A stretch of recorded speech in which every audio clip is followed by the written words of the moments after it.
Ruth grew up in a small coastal town where the evenings smelled of salt and roasted corn. She lived with her mother in a little house not far from the market. Their life was not rich, but it was honest. Ruth helped her mother weave baskets and sell them at the roadside. Every afternoon, she would sit under the same almond tree, reading old textbooks and dreaming of going back to school. Sam was always somewhere nearby. He was a quiet young man with calm eyes and strong hands, a fisherman like his late father. Every morning he went out to the sea, and every evening he passed by Ruth's stall with a shy smile and a small gift. A fish, a seashell, sometimes roasted plantain wrapped in paper.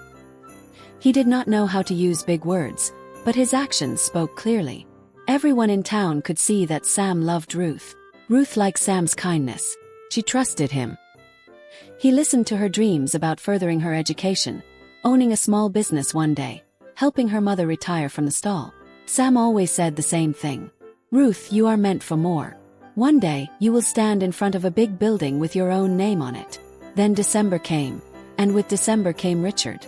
Richard arrived from Lagos in a shiny car that made children run after it in the street. He wore expensive perfume, fine shirts, and sunglasses even when the sun was gentle. He was the son of a wealthy businessman who owned lands and houses. The town almost changed overnight. People swept the streets more carefully. Market women greeted him with their sweetest smiles. Richard noticed Ruth one afternoon at the market. Her simple dress, her neat hair, and the quiet confidence in her eyes caught his attention. He walked up to her stall, bought 3 baskets he did not need, and paid more than they were worth. "You are too smart to be sitting here forever," he said, his voice smooth. "A woman like you should be in the city, shining." Ruth's heart fluttered a little. No one had ever spoken to her like that, except Sam. But Sam's words were always simple. Richard's words felt like a song. In the days that followed, Richard kept coming back. He brought Ruth perfumes from Lagos, shoes in boxes, and dresses that made heads turn. He promised her mother that he would send Ruth back to school. He said, "I want her to finish her education. She will never lack anything with me." The whole town began to pressure Ruth. "Richard is your chance," the women said. "Sam is good, but love does not pay rent. Marry the man who can change your life," the elders advised. "You are not a child anymore." Sam watched in silence. He saw the way Richard looked at Ruth like a prize to be won. He saw how Ruth's eyes shone when she talked about Lagos and new opportunities. One evening, under the almond tree, Sam finally spoke. "Ruth," he said softly, "are you sure about this man?" "He promised to help me go back to school," Ruth replied. "He said I will not be stuck in the market forever. Sam, I want more than this stall and this small town." Sam's heart hurt, but he did not argue. He only said, "Just remember, some people shine in December and disappear in January." Ruth smiled sadly. She did not fully understand his words, but she had already made her choice. When Richard asked for her hand in marriage at the end of December, in front of everyone, Ruth said yes. The drums played. The crowd cheered. And somewhere at the back of the crowd, Sam stood quietly, feeling like someone had taken the sea away from him. The wedding was like a festival.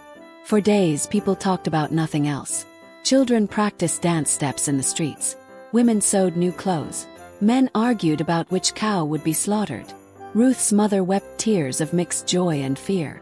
She whispered many times, "Ruth, my daughter, I pray this happiness will last." Richard spared no expense. He hired musicians from the city.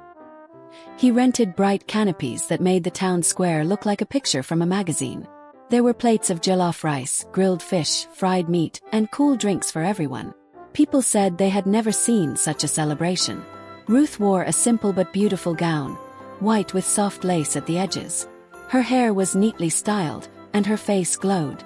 Standing beside Richard in his sharp suit, she felt like she had stepped into another life. Everyone was watching. Everyone was clapping. The whole town seemed to say, "You chose well." Sam did not dance much. He stayed near the edge of the crowd, hands in his pockets, looking at Ruth from afar. When their eyes met once, she looked away quickly, not trusting herself to hold his gaze. During the wedding speech, Richard's voice rang over the microphone. "My wife will never suffer," he declared proudly. "She will go back to school, she will travel, she will never need to work in the hot sun again." She will have everything she deserves. The crowd shouted, "Here! Here!" and clapped until their hands hurt. That night, after the music faded and the last guest went home, Ruth lay on a soft bed in a hotel room arranged by Richard. She had never seen such a room. Clean white sheets, a television on the wall, a bathroom that shone. Richard held her and spoke softly of Lagos. "You will love the city," he promised. "Malls, big schools, restaurants. This is only the beginning." Ruth believed him. She closed her eyes and told herself that all the years of struggle had finally led to this comfort. A week later they moved to Lagos. The city was louder, brighter, and faster than she had imagined. Tall buildings reached for the sky. Cars filled the roads. Neon lights colored the night. At first, Ruth felt small in the big city, but she also felt excited. This was the life she had dreamed about. In the beginning, Richard was still kind. He took her out to fancy restaurants. He introduced her to some of his friends. He bought her new clothes and posted photos of them online with sweet captions. December continued to feel like a dream. But slowly, something began to change. One morning, Ruth asked, "Richard, when will we start my school registration?" He smiled, but his eyes were tired. "Soon, my love. Things are a bit busy now. Let me settle some business first." Another day, she said, "I saw a shop for rent on our street. Maybe I can start a small business while I wait for school. I don't like staying home all day." Richard's face hardened. "Why do you need a business? People will say I cannot take care of my own wife. Just relax. You are not in the village anymore." The first time he said that, Ruth kept quiet. She told herself he was just stressed. But after a while, those words became a wall between them. The wedding glow slowly dimmed. December was ending. And without warning, January stepped in. January did not come with music. Came with silence. Richard no longer woke up with gentle words. He spent more time on his phone, answering calls and sending messages Ruth was not allowed to see. He started coming home late, smelling of cologne and tiredness, sometimes with a sharp edge in his voice. One evening, Ruth tried again. "Richard, about my school." He cut her off. "Ruth, I said I will handle it. Why are you always asking? You are making me tired." Her heart sank. That night she lay awake, staring at the ceiling, listening to the city noise outside the window. Cars honked. Music played from far away. Somewhere in the distance, people laughed. But in their apartment, everything felt heavy and quiet. Soon after, Richard changed another rule. At first, he had allowed Ruth's mother to call often. They would talk and laugh, and Ruth felt close to home. But one afternoon, after Ruth spent a long time on the phone, Richard frowned. "You talk too much with them," he said. "You are married now. Your family must give us space." A few days later, when her mother called again, Richard took the phone from Ruth's hands. "Please, Mama," he said, his voice polite but firm. "Ruth needs to focus on her new home. We will call you when we are less busy." After that, the calls became rare. Then her friends tried to visit. 2 university friends heard Ruth was in Lagos and wanted to check on her. When she told Richard, his face changed completely. "Why?" he asked sharply. "Are we running a hotel? I don't like people bringing village gossip into my house. Tell them you are not free." "Richard, they just want to say hello," Ruth said gently. "I said no," he replied. The way he stared at her made her feel small. Bit by bit, the apartment became a cage. Ruth no longer went out alone. If she suggested going to the market, Richard said, "Send the house help." If she wanted to walk around the estate, he warned, "People hear gossip. I don't want my wife walking up and down." He stopped giving her money in her own hands. Anytime she needed something, she had to ask, "Richard, I need to buy some things for myself." "Write a list," he would answer. "I will check what is necessary." The girl who once sat under the almond tree and dreamed of owning a business now sat on a couch staring at the television, feeling more and more invisible. One afternoon, when Richard was at work, Ruth stood by the window and watched the city moving outside. Cars, people, life. Everything seemed so free except her. Her eyes filled with tears. She remembered Sam's words. Some people shine in December and disappear in January. Now she understood. Days turned into weeks. Richard spoke to her only when necessary. He did not hit her, but his words were sharp. His silence was even sharper. When she tried to talk about her feelings, He rolled his eyes. "Stop behaving like a child," he would say. "Women are enjoying you, and you are still complaining." Ruth stopped asking about school. She stopped talking about business. She began to move like a shadow in her own life. But life is strange.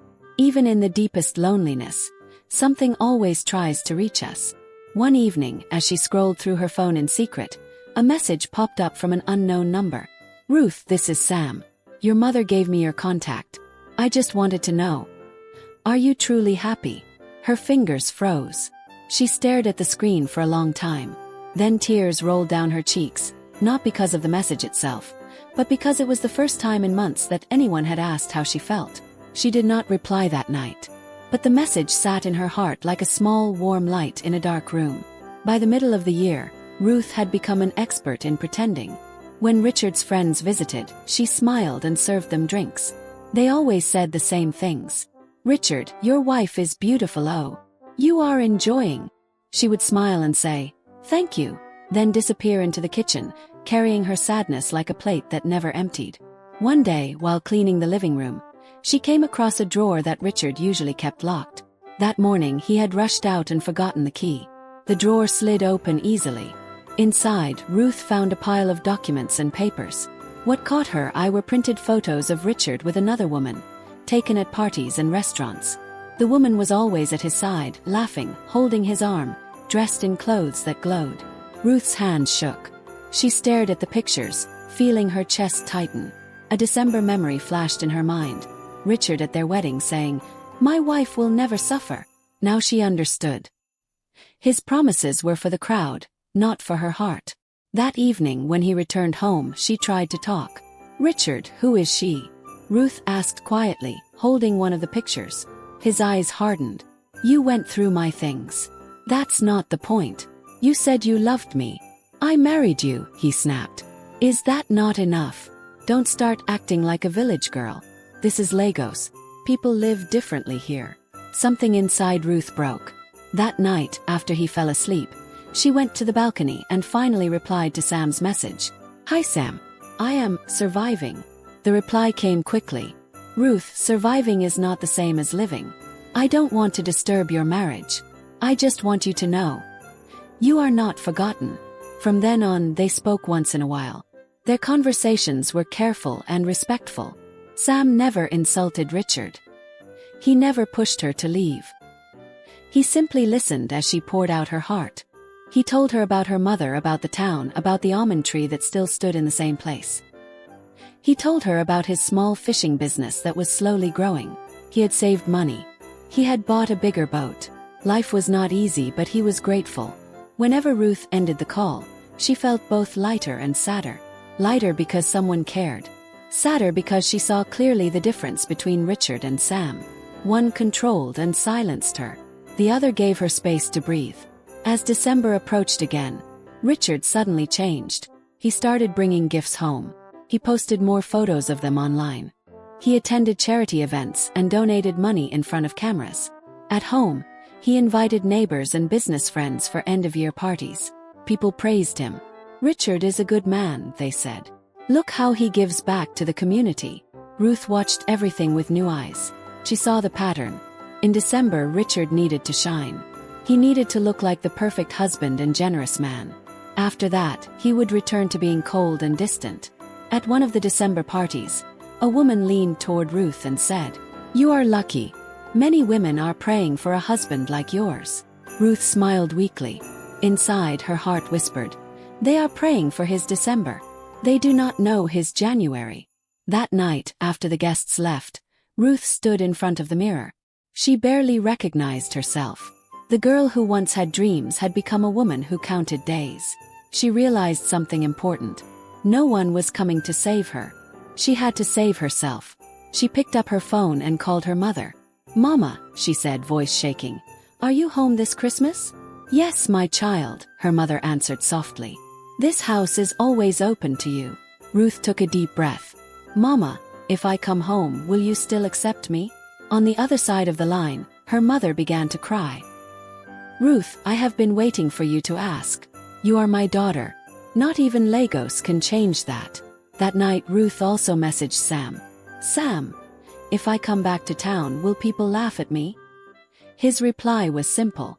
Maybe some will. People always talk. But those who truly love you will not laugh. They will thank God you came back alive. Ruth wiped her tears. For the first time in a long while, she began to plan her own future. Not the one Richard showed her, but the one her heart needed. The morning Ruth decided to leave, the sky was clear. Harmattan had brushed the city with a soft dryness, but the air felt strangely light to her. Richard was preparing for another December event, talking loudly on the phone, planning what to wear, which car to use, and where the cameras would stand. Ruth moved quietly around the apartment, packing the few things that truly belonged to her. Some clothes, her old textbooks, a small box of personal items, and the seashell Sam had given her years ago. She placed her wedding pictures aside, not out of anger, but as a sign that this chapter of her life was complete.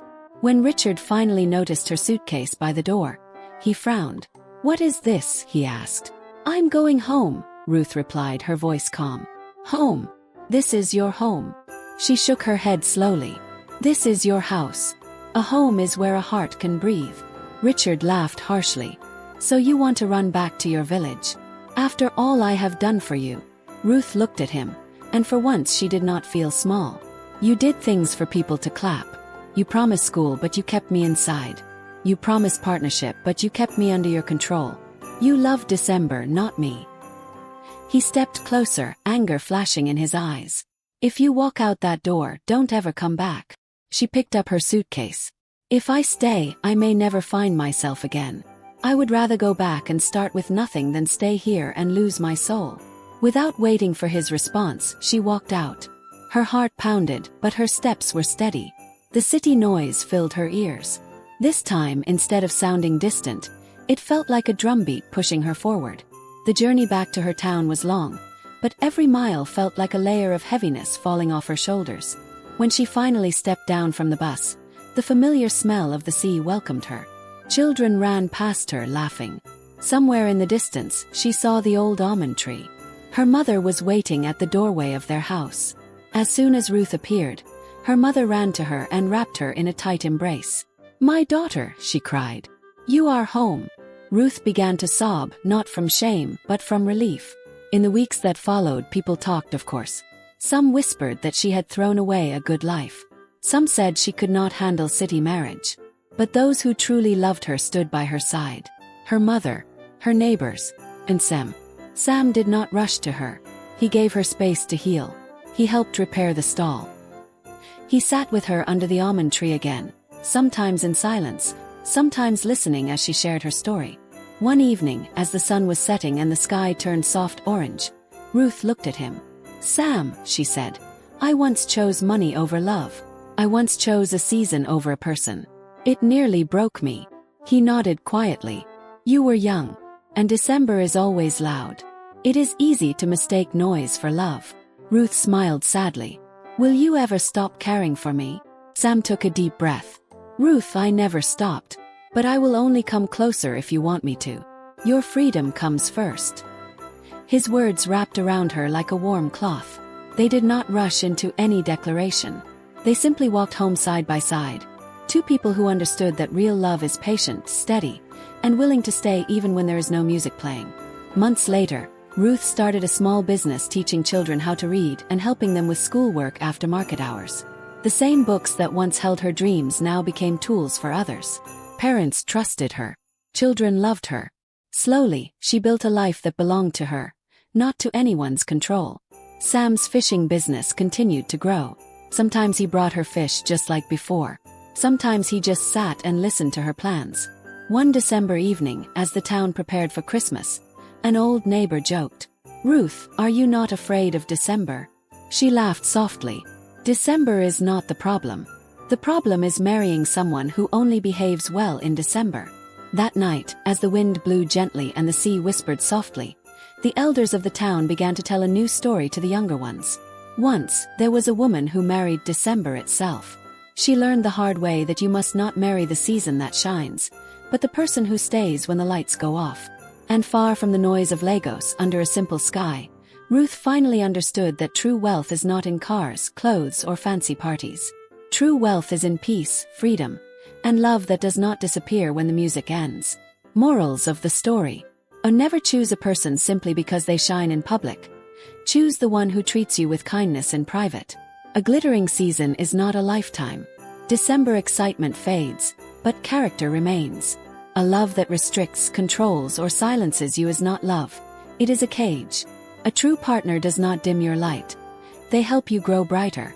Education, dreams, and independence are not gifts someone should allow you to have. They are your rights. Anyone who loves you will support them, not suppress them. When someone isolates you from family and friends, they are not protecting you, they are weakening you. Healthy relationships expand your circle, not shrink it. Know the difference between a promise made loudly for the world and a promise lived quietly every day. One is performance. The other is love. If you lose yourself in a relationship, walk away. Finding peace is more valuable than staying in a palace that feels like a prison. A real love, like Sam's, does not rush, does not force, and does not fade when the celebration ends. It is steady, patient, and consistent. Thank you for watching this emotional journey from heartbreak to healing. Ruth's story reminds us that choosing money over love can lead to a life that looks beautiful on the outside, but feels empty on the inside. If this story touched your heart, showed you something new, or made you reflect on your own choices, please like this video, share it with someone who needs the lesson, and drop a comment telling us your favorite moment. And don't forget to subscribe to GissFolktales, where powerful African stories come alive. Lessons speak softly but deeply, and every episode brings wisdom wrapped in emotion. More stories are coming. Stay tuned. Your next lesson waits in the next tale.